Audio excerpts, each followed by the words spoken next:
Welcome to another special edition of the show Sportyfied, where we serve you with the very latest the sporting world has to offer. Yes, the Premier League is back, club football is back, and we are super excited about it. And I won't be doing this alone on the show. I have my main man here, Aviero. Welcome to the show, brother. Yeah, welcome. Yes, as we all know, this is the festive period, and English football is always very busy during this kind of period. And before we actually get into the thick of the action, before we actually give our previews to what we're going to expect on Boxing Day, I want to throw some trivia questions to Aviero and see if he's still intact when it comes to what has actually happened in the 2022-2023 Premier League season. Aviero, are you ready for some trivia questions? Yeah, let's go now. All right. Phone. Cristiano Ronaldo has scored this season. Yeah. Against who and at what ground? Against who and at what ground? What stadium ground? Yeah. He scored at Old Trafford against Everton. You actually got it right. It was against Everton, but it was not at Old Trafford. Goodison Park. It was at Goodison Park. All right, that will do. Then, who is the current manager of Wolverhampton Wanderers? Wolverhampton, Lopetegui. Julian Lopetegui. Okay. What other tough question can I give you? What's the name of Brighton Hove Albion Stadium? Brighton Stadium. Yeah. What sort of question is this? You watch Premier League football now. Man U has played there a couple of times. What did they call it? Brighton Stadium. I cannot remember, but I'll just go for. No, it's not Sears Park. That's Crystal Palace. Sears Park, Crystal Palace. Brighton Stadium. 5, 4, I beg. 3, I don't. 2, 1, 0. That's Amex Stadium. Amex. Yeah, Amex Stadium. I've never heard of Amex before. Yeah, check now.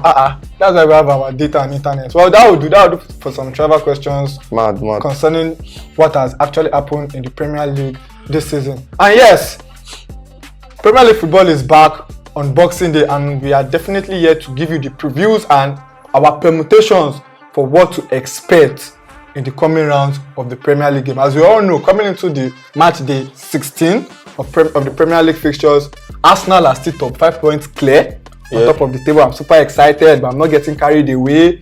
Every Arsenal fan will tell you that the aim is top 4, not the league. I are quite accepted. Man City, always doing Man City things.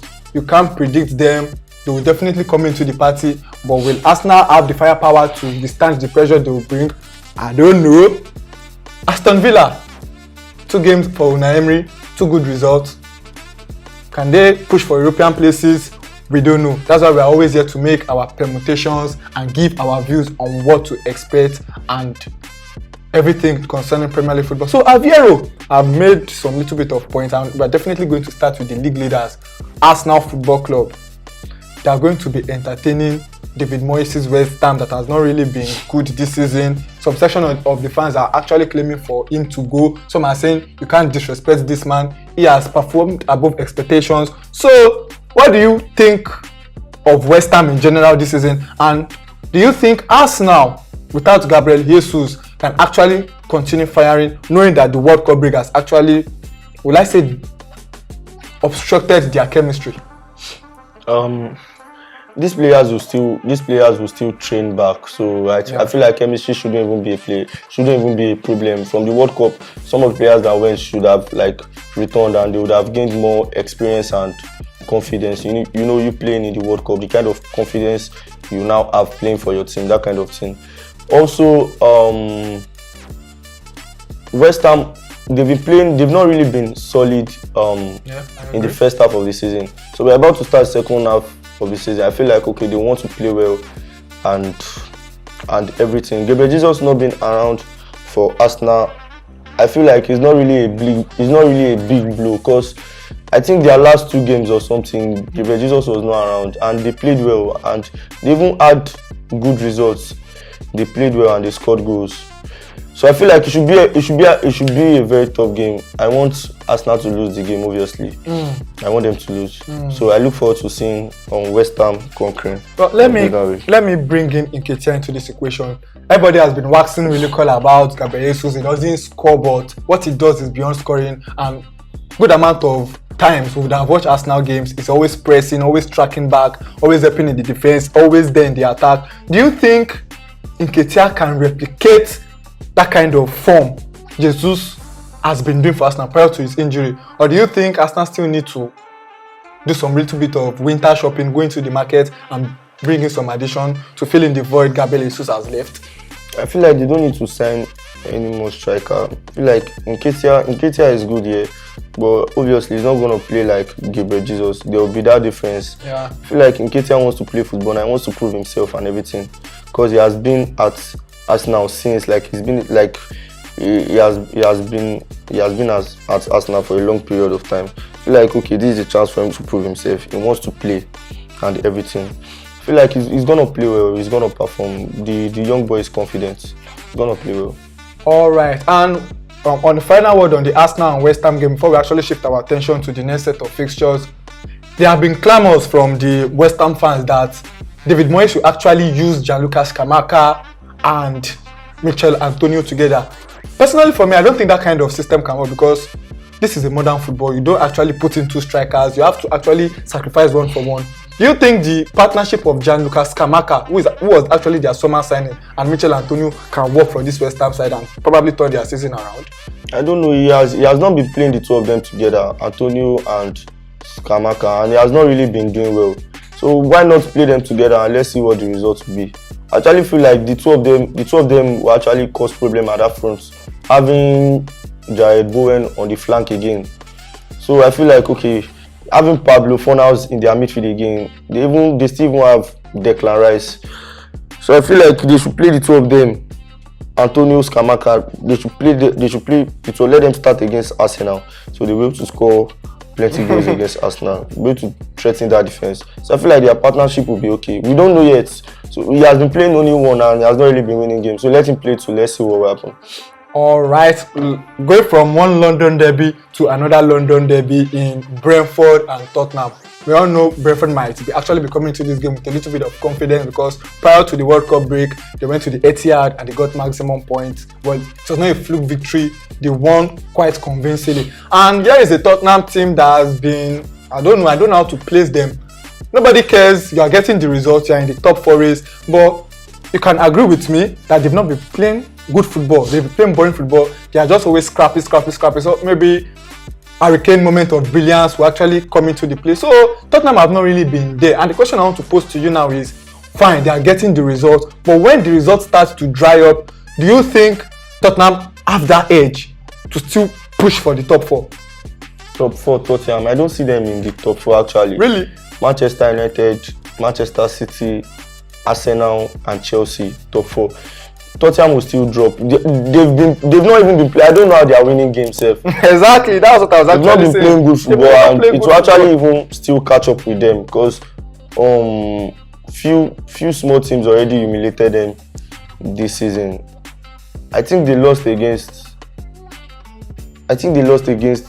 Bournemouth. Did they lose against Bournemouth? No, they come back. They're always coming back. Against Newcastle.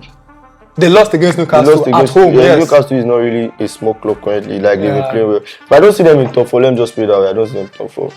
What are your verdict on Brentford? We all know that at this stage of the season, nobody is safe. They can actually push up for European places, and at the same time, it depends on their form. They can actually be in a relegation scrap. What do you think about Thomas Frank's men and their performances so far this season? I feel Tottenham is winning the game. Let me just put it. So you don't think that confidence of going to the champions Etihad, winning that game, can actually come into play in this? Tottenham is winning the game. Tottenham is winning. Abiero says Tottenham is going to win the game, and I feel, well, Tottenham they've been shambolic, to be honest. I've watched good amount of Tottenham games this season, and they've not been impressive. And well, if Brentford bring their A game, if they put that kind of performance they put against Man City prior to the World Cup break, I see another upset. Tottenham are not really special. Leaving another London club to another London club, and this one very impatient London club in Chelsea and Graham Potter. Well, we all know that Thomas Tuchel was sacked this season, and Graham Potter came in.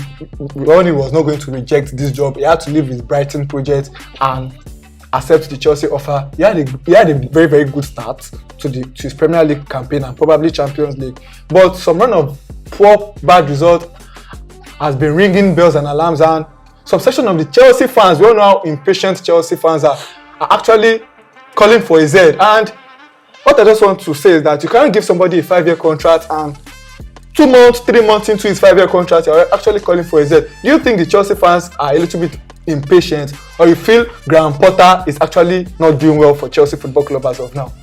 Chelsea fans have always. I personally like the guy Graham Potter, his style of football and everything. He doesn't have the exact players yet. He will still have to blend and everything. Chelsea fans are naturally impatient, so I feel like they are not being impatient. They are just being Chelsea fans. You get? They are naturally impatient. That like Chelsea fans, starting from times of Abramovich. Exactly the same way Abramovich thinks. That's the way Chelsea fans like. They don't chill for managers at all. I feel like Potter will still actually do a great job in Chelsea if he gets the right players and everything. Well, I quite agree with you. I think Graham Potter is he's not even one of the. He's the best English manager in the Premier League. Yes. Currently. Yes. When my term is there. No. Like English. Okay, English no, manager. I'm not talking about in general. English managers. English manager. I think he's the best, and I think Todd Boehly cannot just give somebody that kind of contract and won't want to be patient with him. No summer transfer window yet for him. No winter transfer window. No, it's not using this kind of player. So I think Rome wasn't built in a day. We all know. So Chelsea fans should just take chill pills, because personally, with the kind of instinct I've seen in Todd Boehly, I don't think he's the manager that will give the sack when the fans are clamoring for it. Give this man time. Let him build his team.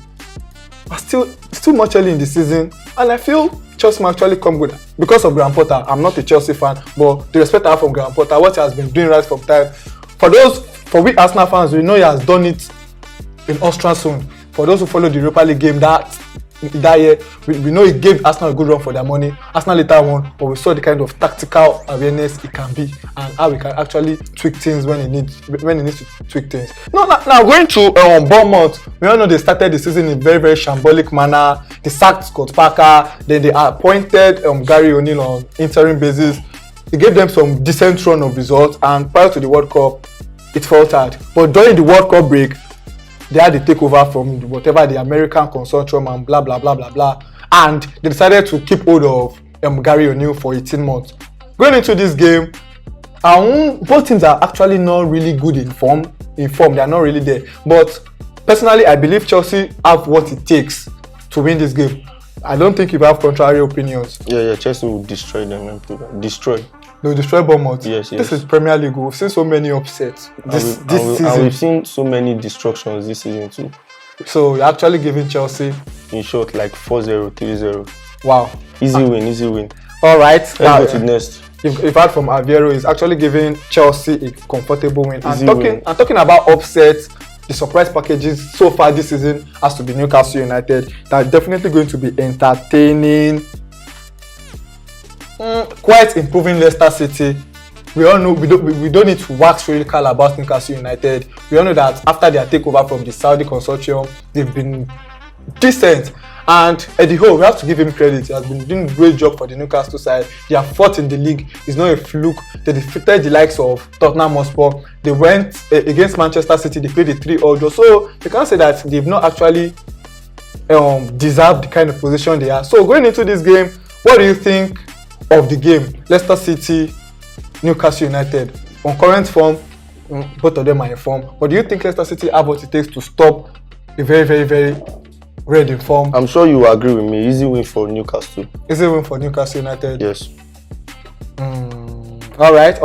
And the final game of the Boxing Day action has to be Unai Emery as his boys welcome a struggling Liverpool to Villa Park. We all know Unai Emery, when it comes to tactics, is there, and he has already showcased what he can actually offer in his first two games. His first game, he won against Manchester United convincingly. Manchester United, and against Brighton, they were a go down. They came from behind to win, and we saw what he did in the Carabao Cup against Manchester United. But Manchester United later won the game. Do you think Liverpool stand a chance against a good and tactical aware Unai Emery side? Do you think Jurgen Klopp can match Unai Emery tactically in this game?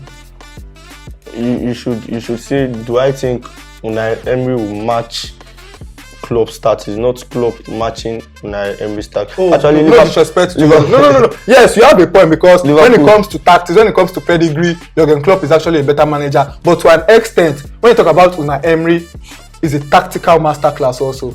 I actually see Liverpool winning the game. I see Liverpool winning the game against Arsenal. His first lose, actually. Let him taste his first L in the Premier League. So Liverpool winning the game. Yeah, that will do for the Boxing Day on the 26th, but definitely we are definitely going to have fixtures on the 27th, which is the next day. Manchester United at the Theatre of Dreams on Tuesday, 27th. They are going to be welcoming newly promoted Nottingham Forest. We all know how the story has been for Man United this season. It's been an up and down season for them. And kudos to Erik ten Hag. After the first 2 games, he knew that this is possession style of play can actually work. He has to go back to basics and play good football. And after that game, we'll be seeing improvement. And Nottingham Forest, they've been here, they've been there. So just give me this is your flaw. This is Manchester United. Give me your perspective on what to expect in this game. Obviously, we are Manchester United is going to win the game. And I look forward to seeing Sancho in that game. He didn't play yesterday. I don't know. Ten Hag didn't say why. But Sancho has been training personally, and I feel okay if he gets his first start against Nottingham Forest, he want to play everything he has. He want to play his heart out. Rashford is in great form. I don't think Nottingham Forest defense will stand any chance. Martial is back. We have Garnacho on the bench. We can bring in him. We have Casemiro, great form. Casemiro. We have Bruno Fernandes, crazy form. Eriksen, he scored of recent again. We have Luke Shaw, even if he didn't start yesterday, he had a very great competition in the World Cup. He played very well. Maguire played very well, even if he will not be starting. Rafael Varane got to the finals. Martinez, World Cup winner, right back. We have Diogo Dalot. Yeah, you're waxing really all about Manchester. We have one back. Give me your scoreline. I told you now, like 4-0, like they will not even score. You are playing against people. You are playing against the defense. The 2 centre backs that got to World Cup final. Yeah, and finally on Wednesday, on the 28th of December, we'll be having Leeds United at Elland Road welcoming the current champions of England, Pep Guardiola's Manchester City. Well, we all know Leeds can be very, very dicey on their day. You don't know what to expect from what's their coach's name now? I've forgotten it. From Leeds United, you don't know what to expect from them.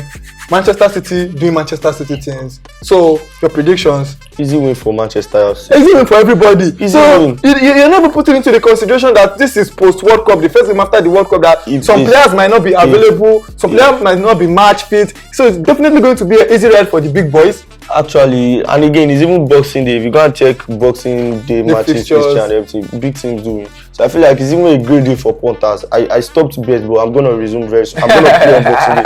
I'll carry all the big teams straight win. No problems. Easy win for these guys. Easy win for Aguero has been giving everybody easy wins.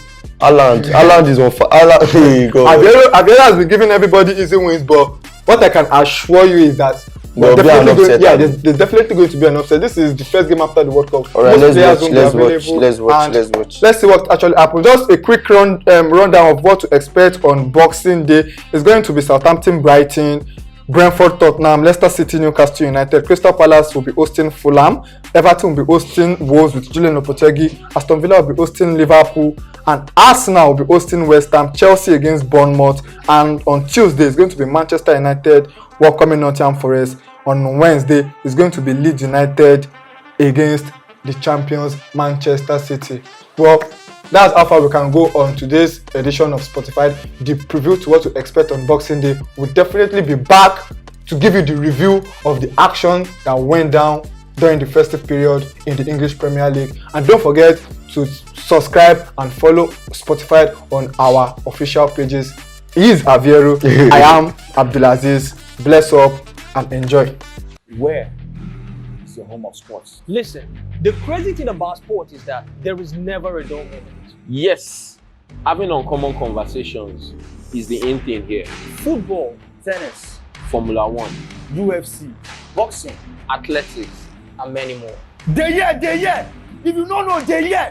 If you don't know. Now why we they call them goats? Sports Simplified. That's Sportyfied.